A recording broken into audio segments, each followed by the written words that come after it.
Attends, on n'a pas encore démarré. Ouais.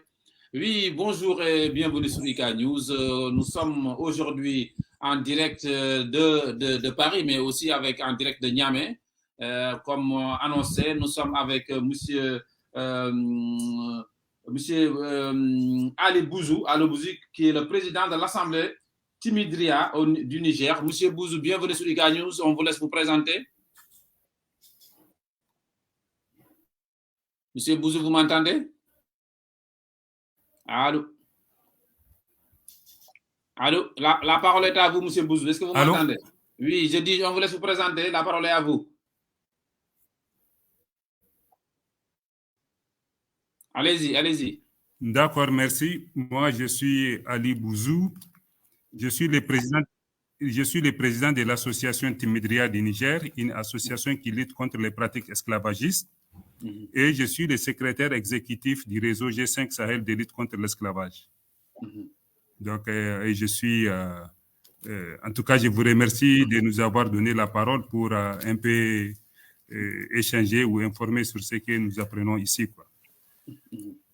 Voilà, merci beaucoup. Souvent, quand il y a une certaine actualité comme celle-ci, oui, je vous entends très bien. Je disais que souvent, lorsqu'il y a une actualité comme celle-ci, tout le monde parle à la place des autres, des citoyens vraiment les vrais concernés. Donc, nous, on s'est dit qu'en tant que citoyens nigériens, vous êtes très bien placés pour nous parler de ce qui se passe. Aujourd'hui, depuis ce coup d'État militaire, on voit beaucoup d'agitation, on voit beaucoup d'intérêt de la part et de la CEDEAO, mais aussi de la France. Hein. Et donc, vous, qu'est-ce que vous pensez aujourd'hui, d'abord, de la décision de la CEDEAO de vouloir intervenir militairement, qui est un grand sujet, et nous parler aussi surtout des conséquences économiques s'il intervenait par hasard militairement. Ok, merci. L'intervention de la CEDEAO, vous savez, c'est ici pour la plupart des gens, en fait, c'est qu'ils pensent que, en fait, ils sont étonnés de cette réaction de la CEDEAO suite aux événements qui sont venus. Au lieu d'envoyer une équipe, une mission qui va venir voir réellement ce qui s'est passé, ils ont préféré annoncer une intervention militaire. Et ça prouve que, d'après beaucoup de personnes, que les dirigeants de la CEDEAO, notamment les Alassane Ouattara, notamment le Patrice Talon, et même le président du Nigeria, en fait, sont des valets de la France. Parce que tous les problèmes est venu de là quand la France elle-même a annoncé qu'elle va intervenir militairement. Et on sait que la CEDEAO, telle qu'elle est présentement, elle est conçue sur la base des aspirations françaises et non sur les bases des aspirations africaines en tant que telles. Donc voilà pour la plupart, en tout cas, des réactions des gens par rapport à ça. Alors que le président du Nigeria et le président Talon, que le Niger et ces pays-là partagent une même frontière. Avec le Nigeria, c'est plus de 1000 et quelques kilomètres de frontières. Il y a cet esprit de voisinage, il y a cet esprit de fraternité, puisqu'il y a eu des mariages entre les gens, et puis les différentes langues au Niger sont aussi les langues du Nigeria. Et au Bénin aussi, en fait, presque la moitié du Bénin, c'est aussi des Nigériens qui sont là-bas. Donc, ils ont mis tout ça de côté pour répondre, c'est-à-dire au mot d'ordre de la France.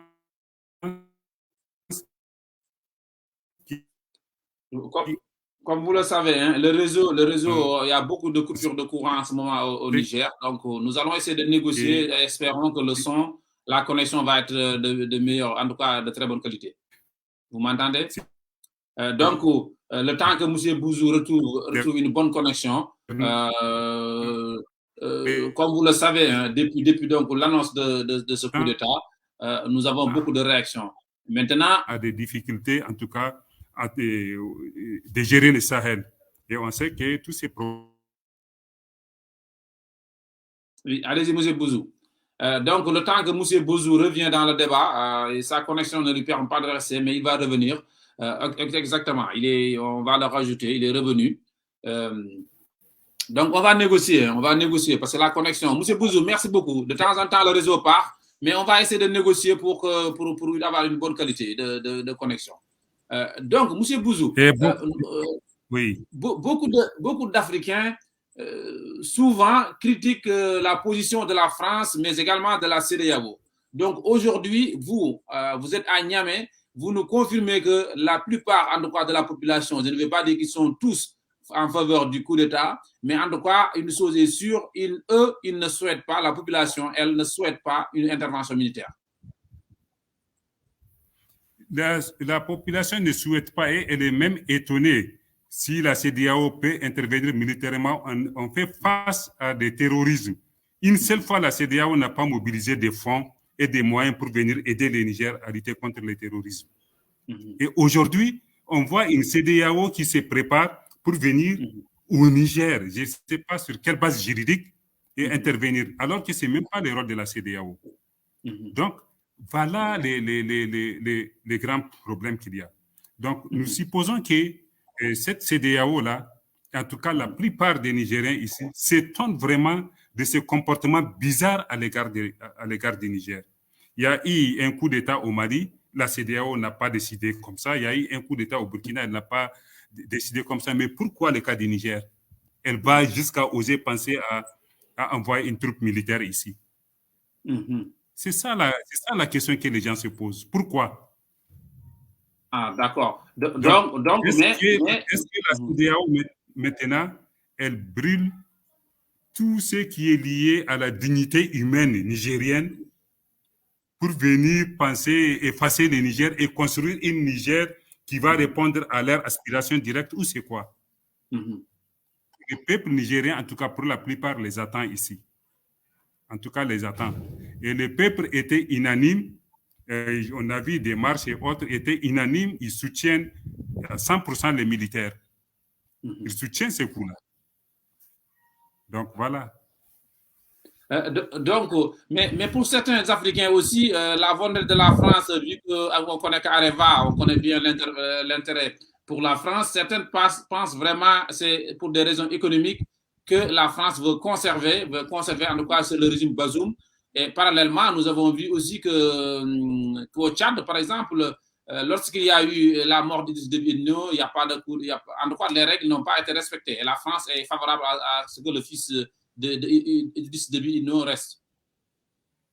Non, c'est pour vous dire que la France n'a pas besoin, même Bazoum, elle n'a pas besoin de Bazoum. La France joue seulement son intérêt. Elle pense que nous sommes encore ses colonies. Donc, nous sommes sous esclavage. Donc, pour elle, tout ce qu'on a comme ressources naturelles, c'est-à-dire, c'est pour elle, en fait, c'est eux qui sont les maîtres. Donc, ils vont faire ce qu'ils veulent avec ça. Alors maintenant, on n'est plus au 16e siècle ou au 18e siècle, on est au 21e siècle. Donc les choses changent. C'est les gens eux-mêmes qui vont aller chercher leur liberté. Et la liberté ne se donne pas. Ça s'arrache. Ça s'arrache. Et les gens, en tout cas au Niger, les gens étaient unanimes à 100%. Ils sont prêts à arracher leur liberté là.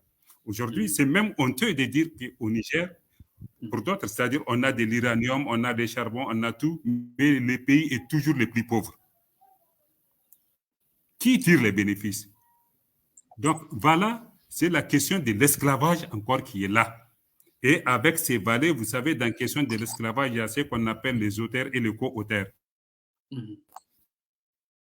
Alors, les co-auteurs, là, ce sont les présidents là, qui sont au niveau de la CEDEAO, tel qui a fini son mandat, qui est en train de briguer un mandat illégitime. C'est eux qui sont là que la France a posé avec d'autres pour faire tout ce que la France veut. Alors, les peuples sont en train de prendre conscience, ils veulent leur liberté. En fait, ils veulent qu'avec la France, même s'il y a un partenariat, que ce soit un partenariat gagnant-gagnant, c'est-à-dire basé sur le respect de la dignité humaine. Donc, c'est ça. Si on prend l'exemple du Mali, donc, on a vu que le Mali est parti sur de nouveaux partenariats, ainsi que le Burkina Faso. On a vu le sommet russe-Afrique, il n'y a pas longtemps, en tout cas, le sommet. On a vu que beaucoup d'Africains, en tout cas certains pays africains, se rapprochent maintenant de la Russie. Et on sait très bien que, voilà, maintenant, la question que se posent beaucoup d'Africains, c'est pourquoi ces pays-là ne peuvent pas eux-mêmes décider, avoir le droit de choisir vers quel pays tourner ou vers quel partenariat. Est-ce que les Nigériens aussi sentent aussi ce besoin? Oui. Mais c'est ça, je te dis, c'est la question de la dignité humaine. aujourd'hui, si on est libre de choisir et respectueuse, quoi. C'est-à-dire même là, si elle revient à des bons sentiments et de savoir qu'on est un pays tout comme la France, on n'est plus sa colonie, c'est-à-dire on peut aller à égal. Si c'est avec la Russie, si c'est avec l'Allemagne, avec tous les autres pays, c'est-à-dire c'est la liberté totale. Et je sais que ça, la France n'est pas prête, puisque au Niger, avec Tanja, quand le président Tanja avait commencé à aller dans ce sens, mais ils ont fomenté un coup d'État pour le mettre de côté. Bon, je pense qu'aujourd'hui, le peuple a compris, ils ont bien compris que ça, là, ça ne va plus se répéter. Et d'ailleurs, même cette affaire des coups d'État, ils sont à la base, quoi. Et même ne veulent pas réunir. Parce que s'ils ne sont pas à la base, ils savent que pour faire une intervention militaire au Niger, c'est pour profiter, pour tuer Bazoum. Parce que Bazoum n'est pas dans l'armée. Bazoum est dans la main de l'armée. Donc, s'il ose faire quelque chose, donc ça, c'est compromettre à sa vie. Donc, en dehors des conséquences économiques, vous pensez qu'une intervention militaire... maintenant, monsieur Bouzou, certains Africains ou analystes aussi pensent qu'une intervention militaire créerait une autre Libye dans l'Afrique de l'Ouest, en tout cas dans cette partie de l'Afrique, au Sahel. Est-ce que c'est vraiment aussi un scénario que les Africains peuvent craindre? Aussi.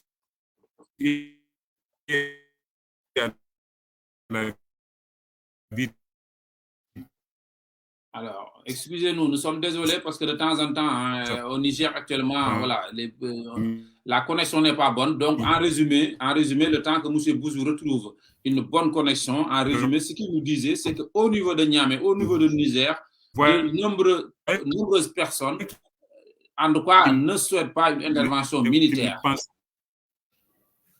Allô? Oui, très bien. Là, le son est bon. Allez-y, le son est bon là. Monsieur Bouzou, allez-y. Allez-y, le son était bon.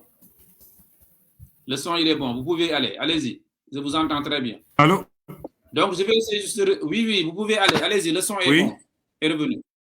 Je dis, continuez votre développement. Je n'ai pas écouté votre question. En fait, ce n'est pas une question. Africaine. En fait, ce n'est pas une question. Vu que la connexion est mauvaise, quand votre connexion n'est pas bonne, pour ne pas... Voilà, je faisais un résumé de ce que vous avez dit, à savoir que aujourd'hui, les Nigériens eux-mêmes, ils ne souhaitent pas une intervention militaire. Maintenant, ma question est de savoir, selon vous, est-ce qu'on a déjà vu dans une partie du monde où il y a un coup d'État militaire et que quelques jours après, le même président ou l'ancien a été remis de ses fonctions? Est-ce que vous avez déjà vu ça? Est-ce que la CEDEAO et la France, ce qu'ils souhaitent pour remettre Bouzou à la présidence, est-ce que vous pensez que ça, c'est un scénario possible? Non, ça, c'est du jamais vu. Ça, c'est du jamais vu et jamais... Ça, c'est du jamais vu et jamais entendu. C'est pour cela que je vous ai dit que même la France, en réalité, veut tuer Bazoum. Puisque vous pensez que les militaires vont prendre Bazoum comme ça, les remettre sur les pouvoirs et puis ils vont aller s'asseoir? Non. En fait, ils créent les conditions pour qu'il y ait des problèmes entre nous-mêmes, en notre sein. Et ça, la plupart, surtout les jeunes, ont bien compris cela. C'est-à-dire, c'est des choses qui n'ont aucun sens. Ce n'est pas le premier coup d'État qui est intervenu, c'est peut-être le 5e coup d'État. Et la France n'a jamais demandé de restaurer un président déchu. Jamais. Mais pourquoi maintenant ils le font? En fait, c'est la question des gens. Mais maintenant, est-ce que vous pensez qu'une intervention militaire peut créer les mêmes conditions, en tout cas transformer le Niger comme ce que nous voyons à la Libye, créer un désordre total? Oui, mais l'intervention militaire au Niger va créer un désordre total tel que souhaité par la France, parce que vous avez parlé de la Libye. La question du terrorisme, c'est la France qui a créé ça en 2012 en tuant Kadhafi. Et en tuant Kadhafi, elle sait pertinemment, elle le fera pour justifier deux choses. La première des choses, c'est que c'est de mettre fin à cette libération que Kadhafi veut de l'Afrique, de l'Union africaine, puisqu'il veut que les pays africains soient des pays libres. Donc, ils veulent casser cela. Et ils veulent justifier leur présence au Sahel parce que leur intérêt, c'est les sous-sols du Sahel. Donc, pour être présents, et ils étaient présents au Mali, est-ce qu'ils ont aidé à lutter contre le terrorisme? Ils ne font que piller seulement toutes les ressources naturelles, notamment de l'or et autres. Et même au Niger, ils sont là. Est-ce qu'une fois les balles, ils sont dans le combat, ils disent que c'est le chef terroriste qui les intéresse? Donc, quand vous êtes là à Niamey, vous voyez des camions, des conteneurs qui passent, vous posez la question, est-ce que c'est des armements qu'il y a dans les conteneurs là ou bien c'est autre chose qui est là? Il y a même des caterpillars avec des grilles, tout qui creusent. Donc, tu penses que, en fait, c'est des pillages. C'est des pillages. Donc, aux yeux des Nigériens, c'est juste une stratégie, un moyen de mieux. Voilà, c'est juste un moyen de... C'est ça qu'ils veulent installer au Niger parce qu'ils savent qu'il y a les problèmes de l'uranium. Aujourd'hui, vous voyez, on a l'uranium, on a le charbon, mais on est en coupure d'électricité. Et la France a des centrales nucléaires qu'on pouvait faire quand même ici avec notre propre uranium. Donc, ils ne veulent pas qu'on se libère. Ils ne veulent pas, en fait, ils veulent qu'on soit toujours soumis. Donc, c'est pour cela qu'ils veulent créer ces problèmes militaires-là pour créer et pour que ça soit une débandade totale, quoi. Et je suis sûr, d'après, en tout cas, le peuple, parce que même avant-hier nuit, ils étaient à Escadrille, ils ont bloqué, ils ont demandé à l'armée française de quitter, en pleine nuit, ils les ont demandé de quitter le Niger. Donc, vous voyez, les gens sont déterminés maintenant. Les gens sont déterminés et je ne pense pas, quel que soit ce qu'ils vont faire, en tout cas, le peuple est déterminé à se libérer. Donc, cette stratégie-là, ils n'ont qu'à garder ça. S'ils ont la force d'intervenir, ils n'ont qu'à aller bombarder la Russie. Ils n'ont qu'à aller bombarder la Russie. Est-ce qu'il y a un pays africain maintenant qui s'est ingéré aux affaires des élections en France? Aucun pays. Et la France, c'est le seul pays qui a colonisé, en fait, des pays africains qui n'a pas donné la liberté, qui n'a pas donné l'indépendance, en réalité, à ces pays-là. Même si c'est proclamé 1960 ou quoi. Donc ça, c'est juste une proclamation, ce n'est pas de l'indépendance. Aujourd'hui, l'indépendance vient à ce que nous, par exemple, au Niger, on a un grand espace. On peut, c'est-à-dire, créer tout ce qui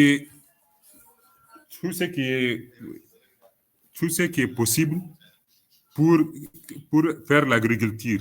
On a la terre, on peut faire l'agriculture, on peut se dépendre de nous-mêmes. On peut lutter contre toute cette malgouvernance économique-là, nous-mêmes. Vous voyez, on peut reverdir tout, on peut s'aimer, on peut faire du blé, on peut faire du riz, on peut faire du maïs, on peut faire du riz, du mil, tout. On a un grand espace où il suffit juste de se mettre, c'est-à-dire on va en trouver. Aujourd'hui, ils ont mis même fin, c'est-à-dire les Français, à notre vie. Chacun maintenant est malade de diabète, est malade de tension, est malade de n'importe quoi. C'est-à-dire même les accouchements là, on te dit, avant nous en Afrique, on connaît une femme peut accoucher jusqu'à 12 enfants, mais aujourd'hui, c'est même pas possible d'avoir 2 ou 3. Tout ça là, c'est des produits importés que nous consommons. Alors que si on dépendait de nous-mêmes, on serait indépendant. Monsieur Bouzou, souvent aussi, on met beaucoup de choses sur le dos de la France. On a vu Kadhafi, quand il est arrivé à Libye. Oui. Je disais que souvent aussi, on met beaucoup de choses sur le dos de la France. Mais nous avons nous-mêmes notre indépendance. Parce qu'ils nous colonisent. C'est compliqué, mais c'est la colonisation, c'est l'esclavage qui est là. Quelle est la part de responsabilité, non seulement de la CEDEAO, mais aussi des présidents africains? Pourquoi les présidents africains, ils n'agissent pas? Pourquoi les présidents africains, ils ne peuvent pas eux-mêmes refuser toute cette exploitation dont vous dénoncez? Oui, c'est parce que...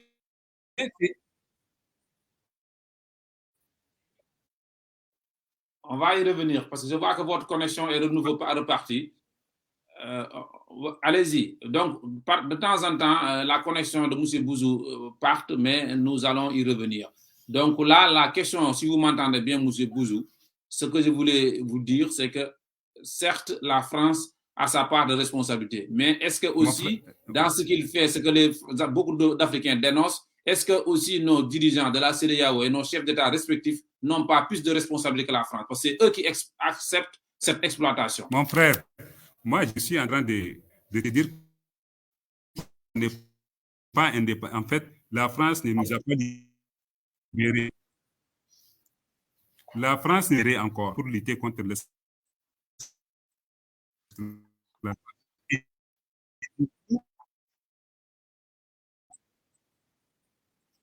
Oui. Alors là, je rappelle juste que nous sommes en direct. Non, mais elle nous condamne. Elle condamne l'Afrique. C'est une CEDEAO qui est modélée, c'est-à-dire qui est faite juste. Donc, patientons et n'hésitez pas aussi à poser vos questions. Hein. N'hésitez pas sur la... Voilà.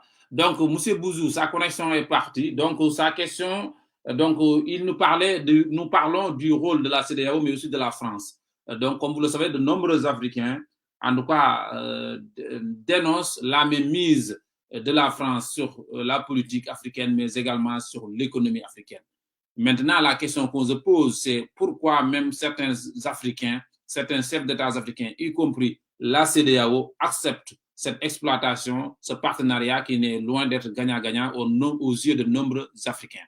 Nous allons patienter un peu M. Bouzou, sa connexion Internet de temps en temps part, parce qu'il est à Niamey et c'est vraiment pas facile avec des coupures d'électricité. Mais en résumé, nous sommes aujourd'hui là avec M. Bouzou, on vous l'a présenté au début, qui est depuis Niamey.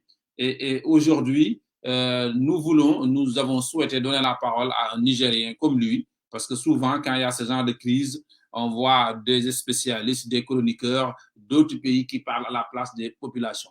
Donc, M. Bouzou, dans sa première intervention, il nous a carrément confirmé le fait que les Nigériens, pour la majeure partie, ne souhaitent pas une intervention militaire, et ça pour plusieurs raisons. Ils craignent que cette situation entraîne une autre Libye, en tout cas, c'est une autre situation semblable à la Libye.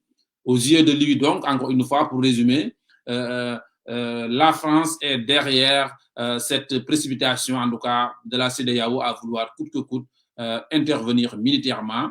Et aussi, le rêve pour lui et pour beaucoup d'Africains, beaucoup de personnes, en tout cas, qui regardent l'histoire, c'est une question, c'est un peu utopique. C'est un peu utopique de vouloir remettre sur le sel un président qu'on a entre guillemets éjecté avec un coup d'État. Donc, il pense que si les militaires de la CEDEAO ou bien de la France ou des partenaires qui veulent venir instaurer par la force, Bazoum, M. Bazoum, ça va entraîner simplement sa perte ou en tout cas sa vie, parce que les militaires ne vont pas lui laisser en tout cas cette vie sauve. Donc, c'est ça la question. On attend un petit peu M. Bouzou. Est-ce qu'il va revenir? Mais en tout cas, on voit qu'on a des Africains qui nous regardent. Et pour certains, ils considèrent que ce qu'on appelle chez nous, en tout cas, l'histoire de Sambalar, entre guillemets. Donc, on attend un petit peu M. Bouzou. S'il ne revient pas, malheureusement, on serait obligé de mettre fin au direct. Qu'on avait commencé à l'heure promise, donc c'est-à-dire à 16h pile, ça fait 23 minutes. On essaie de voir, parce que la connexion, on s'y attendait à avoir des difficultés de connexion, parce que depuis cette crise au Niger, à Niamey, il y a en d'autres des coupures de courant. Mais encore une fois, l'actualité, c'est très simple. On a vu qu'en France, nous avons 1500 militaires français sur le sol nigérien. Nous avons vu que des pays africains comme le Burkina Faso, la Guinée, et surtout le Mali, ont décidé maintenant de tourner le dos, entre guillemets, à l'ancien partenaire ou l'ancien pays colonisateur, comme vous pouvez l'appeler, hein, en tout cas la France, et de se tourner vers la Russie. Maintenant, souvent, voilà, nous avons M. Bouzou qui revient. On va essayer là, on essaie de ne pas rester en blanc, comme on dit. Donc, je disais que dès que M. Bouzou peut prendre la parole, on donne la parole. Donc, aujourd'hui, la question qui se pose, c'est que des Africains veulent se retourner vers la Russie, en tout cas, ne veulent plus coopérer avec la France. Maintenant, la question est de savoir que vu que ce sont des États indépendants, est-ce que ça doit poser un problème aussi bien à la CEDEAO, mais aussi à la France? J'ai donné l'exemple dans une chronique hier que c'est comme si vous avez un mari ou une femme et que demain vous demandez le divorce, vous voulez aller vers quelqu'un Monsieur Bouzou, bien revenu. Vous voyez que vous êtes revenu. On était en train de parler, j'étais en train de faire un petit résumé en attendant que vous reveniez. Donc, je vais vous redonner la parole. Là, on était en train de parler toujours des conséquences. Non, la question, c'était de savoir pourquoi les États africains eux-mêmes acceptent que la France les traite si mal, s'ils considèrent que, si la population considère qu'on les traite mal, on les exploite. Pardon? Donc, en fait, avant que votre connexion coupe, on était en train de se poser la question pourquoi les États africains, nos chefs d'État, la CEDEAO, acceptent cette mainmise de la France, entre guillemets, que dénoncent beaucoup d'Africains. Est-ce que vous m'avez reçu? Non. C'est simple, c'est parce que c'est la France qui les monte. Tous les chefs d'État, là, c'est la France qui les monte. C'est la France qui fait des présidents. En fait, ce n'est pas des chefs d'État élus par le peuple en tant que tel. Sinon, Alassane Ouattara, quelle légitimité il a? Il faut comprendre cela. Donc, ils sont là pour juste répondre aux aspirations de la France. Donc, c'est comme dans le cas de l'esclavage. Je vous ai dit, il y a l'esclavagiste et aussi il y a des gens qui sont complices, c'est-à-dire c'est co-auteurs. C'est-à-dire, comme la traite négrière, je t'ai dit, quand les Français amènent leurs navires, c'est avec nos chefs ici qu'ils traitent pour prendre les esclaves. Donc, c'est comme ça, maintenant, c'est transformé en président. Maintenant, vous faites tout ce qu'on veut. Et puis, voilà, nous, on va vous laisser diriger le pays. Donc, c'est comme ça. Et les gens ont compris. Toi-même, tu sais que ce comportement de la CEDEAO vis-à-vis du Niger, c'est un comportement bizarre. Trop bizarre. On ne comprend pas cela jusqu'à avoir gelé le salaire de quelqu'un qui a fait 30 jours en train de travailler. Il va à la banque, on va dire qu'il n'y a pas son salaire. Et ça, c'est la CEDEAO qui fait ça. Et demander une intervention militaire pour détruire le Niger. Tu penses que ça, c'est une CEDEAO? Alors, les vrais objectifs de la CEDEAO, c'est promouvoir la paix. C'est l'intégration africaine. Est-ce que c'est ça qu'on appelle l'intégration africaine? Non. Quand un pays a un problème à son sein, si vous ne pouvez pas l'aider à gérer les problèmes, il faut rester croiser les bras. Si vous pouvez aider à gérer les problèmes, vous lui faites des propositions, mais pas des punitions, pas des sanctions. Ça veut dire sanctions, on t'oblige de suivre. C'est ça l'esclavage. On t'oblige de suivre. Donc voilà. Et d'ailleurs, même ces chefs d'État, là, pour la plupart, leur communauté, leur population, on dit non. On dit non. Et ils ne sont pas d'accord. Par exemple, les Nigériens, j'ai appris dans les réseaux sociaux, le Sénat a dit carrément non. A dit carrément non à l'intervention militaire. Ils ne sont pas d'accord. C'est vrai que le cas du Mali ressemble un peu avec le cas du Niger parce qu'on a vu que lorsque la CEDEAO avait imposé au Mali des sanctions économiques, beaucoup de Maliens et beaucoup même d'Africains étaient vraiment choqués, étaient vraiment opposés à cette décision. Donc aujourd'hui, on est d'accord que les Nigériens, en tout cas, s'offusquent, ne sont pas d'accord avec ce blocus économique voulu par la CEDEAO et la France.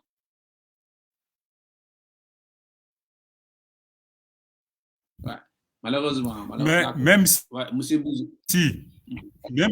même si il faut proposer des sanctions, il faut d'abord créer un dialogue. Il faut venir savoir est-ce que ça ne peut pas se régler d'une manière ou d'une autre, est-ce que ça peut pas se faire au lieu de proposer ces sanctions. Ça veut dire qu'il n'y a rien à voir. Donc, M. Bouzou nous disait que le dialogue d'abord avant d'imposer des économies, des blocus ou des sanctions. Donc, il dit que même pour les Nigériens, pour aller retirer leur argent, il se trouve ils ne peuvent même pas. Donc, il pense que vraiment que la CEDEAO ne joue pas son rôle, ou en tout cas, la CEDEAO n'est pas vraiment favorable, paradoxalement, à l'intérêt, en tout cas, pour les Africains. Nous allons encore temporiser un petit peu pour voir M. Bouzou revenir. Dans ce live, nous sommes en train de parler de la situation du Niger, au Niger, à Niamey, depuis le coup d'État militaire, comme vous le savez. La France, la CEDEAO veulent une intervention militaire pour rétablir, en tout cas pour mettre à la présidence de nouveau monsieur Bozoum, ce qui est quand même un peu paradoxal ou utopique, parce que de l'histoire, personnellement, je ne me souviens pas d'un président qu'on a remis après un coup d'État. Et M. Bouzou aussi dénonçait le fait que de nombreux Africains, en tout cas, dénoncent cette position de la CEDEAO qu'ils ne comprennent pas, parce que la CEDEAO devait être auprès, en tout cas derrière l'Afrique, et avec cette décision, cette menace de sanctions, aussi bien économique, mais aussi cette intervention militaire, ça risque d'entraîner une autre situation qui ressemble à la Libye. Comme vous le savez, avant l'intervention militaire de la Libye, beaucoup d'observateurs, beaucoup de citoyens africains disaient que intervenir à la Libye, c'est ouvrir une boîte de Pandore. Quand on ouvre une boîte de Pandore, on ne sait pas comment on va la fermer et quand est-ce qu'on va la fermer. Donc, c'est ce qui est arrivé à la Libye. Aujourd'hui, le même cas à peu près, en tout cas, on assiste au même cas qu'au Niger, et que les Africains eux-mêmes, M. Bouzou nous l'a dit, que même les Nigériens sont très étonnés de la position de la CEDEAO et ils pensent profondément qu'une intervention militaire peut créer une situation qui ressemble à la Libye. Aujourd'hui, ils dénoncent le fait que même pour retirer de l'argent, les banques vont te dire non. Ils dénoncent que tout est allé très vite en besogne pour en tout cas suffoquer le Niger. Et que ici même, notre invité nous disait que pour les Nigériens, c'est la France qui est derrière ça, c'est la France qui utilise les chefs d'État africains comme des marionnettes, et que même pour le choix des présidents africains, c'est la France qui est derrière. Et moi, ce que je lui posais la question pour qu'il me réponde ça, c'est de lui demander pourquoi les Africains acceptent ça. S'ils pensent que la France n'est pas dans leurs intérêts, s'ils pensent que certaines coopérations, l'exploitation de l'uranium n'est pas dans l'intérêt du Niger, pourquoi à chaque fois on se plaint tout le temps de la France alors qu'on a des hommes et des femmes qui sont non semblables, des Africains? Et que M. Bouzou m'a donné aussi, pour répondre à cette interrogation, l'exemple de l'esclavage. Comme vous le savez, hein, partout il y a des brebis galeuses, à l'esclavage aussi, il y avait des Africains noirs comme vous et moi qui collaboraient, d'où en tout cas ce qui a permis au système de perdurer des siècles et des siècles. Donc pour lui aujourd'hui, entre guillemets, il y a aujourd'hui aussi des traîtres qui collaborent avec d'autres pays étrangers qui exploitent les ressources naturelles des Africains aux grandes dames de l'Afrique. Maintenant, il faut savoir que les gouvernements, les États, qu'il s'agit bien de la France ou dans d'autres pays qu'on accuse ces pratiques, sont différents. Les populations ne sont pour rien. Ils bénéficient bien sûr de cette exploitation, mais en général, c'est les politiques qui décident et malheureusement, ici, les Africains payent les pots cassés. Donc, ça fait 33 minutes de débat et je pense que M. Bouzou, on essaie de l'attendre un petit peu, mais l'essentiel a été dit dans ce débat où nous parlons de l'actualité du Niger qui, comme vous le savez, depuis le coup d'État militaire, on assiste à un véritable tremblement de terre. Ça parle de partout. La diplomatie, on dirait que le Niger est devenu subitement un pays, mais en tout cas, numéro 1 sur l'échelle mondiale. On sait qu'il y a les intérêts de l'uranium, il y a beaucoup d'intérêts en jeu, la position du Niger sur le Sahel, le fait que, entre guillemets, le terrorisme est ça et là pour certains en Afrique. Et même là, M. Bouzou nous disait que ce sont certains pays ou certaines personnes qui allument le feu pour venir géopompier, entre guillemets, parce que ça leur permet aussi de rester encore sur le territoire africain aussi, et aussi de pouvoir exploiter à leur guise les ressources minières de l'Afrique. Donc, je pense que je vous remercie. On va mettre fin à ce direct parce que les gens, malheureusement, n'ont pas beaucoup de temps et quand c'est trop long, après, pour la redivision, ça n'a pas d'intérêt pour eux parce que, voilà. Merci beaucoup. Merci vous qui nous suivez partout en Afrique. Merci de partager aussi pour permettre simplement à vos amis qui ne connaissent pas le canal IK News de pouvoir suivre l'actualité. Merci à notre invité, M. Bouzou, qui, je vous rappelle, est le président d'une association au Niger. Il est également donc le président de l'Assemblée Timidria du Niger et il est aussi le secrétaire exécutif du réseau G5 Sahel de lutte contre l'esclavage. Monsieur Bouzou, merci beaucoup. Merci d'avoir accepté cette invitation de venir nous parler de vous-même en tant que citoyen nigérien de l'actualité du Niger. Parce que comme je le dis et je le répète souvent, quand il y a une actualité comme ça, les gens parlent à la place de ceux qui doivent parler et on raconte n'importe quoi. Mais en tant que citoyen nigérien vivant à Niamey, vous connaissez mieux que tout le monde les réalités de votre pays. Merci beaucoup de nous avoir accordé encore une fois votre temps. Et merci aussi à vous. À bientôt sur IK News pour un autre sujet, un autre débat sur l'actualité. Merci.